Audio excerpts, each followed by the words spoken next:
Today we're going to work on steering. We're going to talk about what this horse physically needs to do to steer, and we're also going to talk about how we're going to hook her brain up to think about that steering.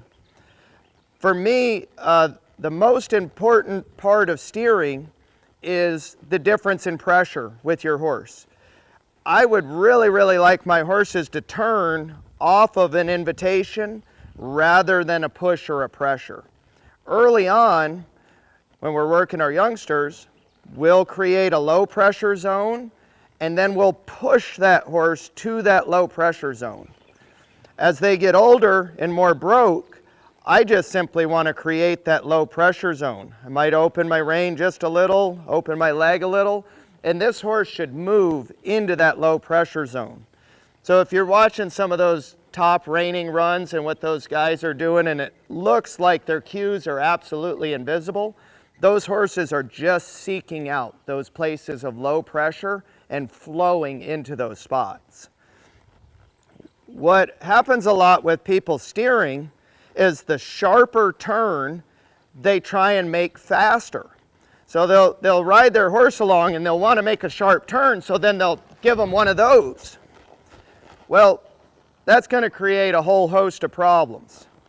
One, it's not working within the natural design of this animal and how she's supposed to work. Two, by yanking her through that turn, think of a situation if you were standing still and somebody kept coming up to you, and every time they got close to you, they shoved you. Think of how defensive you would become. You'd start bracing up anytime that horse got near you.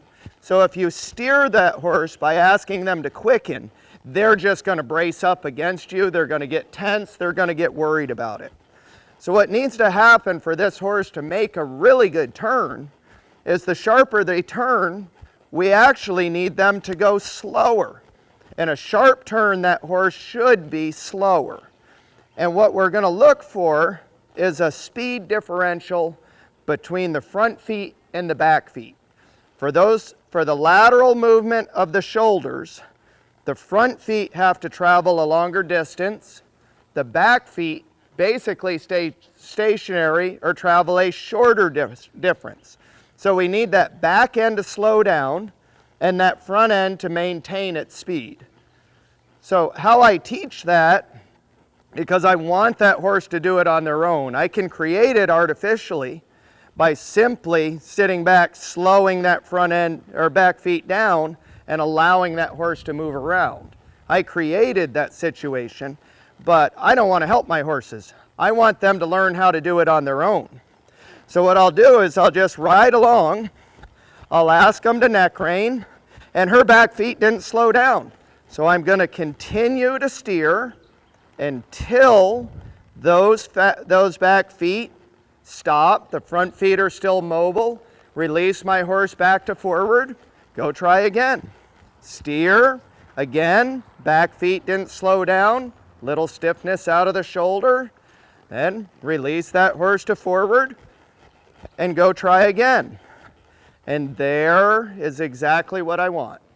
The back feet slowed down, the front end continued to travel, that created my turn, absolutely perfect. Reward the horse with that, don't take another one. If I feel like my steering is bad, I'm going to throw another one at them right away, throw another one at them right away. If I feel like they gave me a good turn, I'm going to leave it alone for a longer period of time before I ask.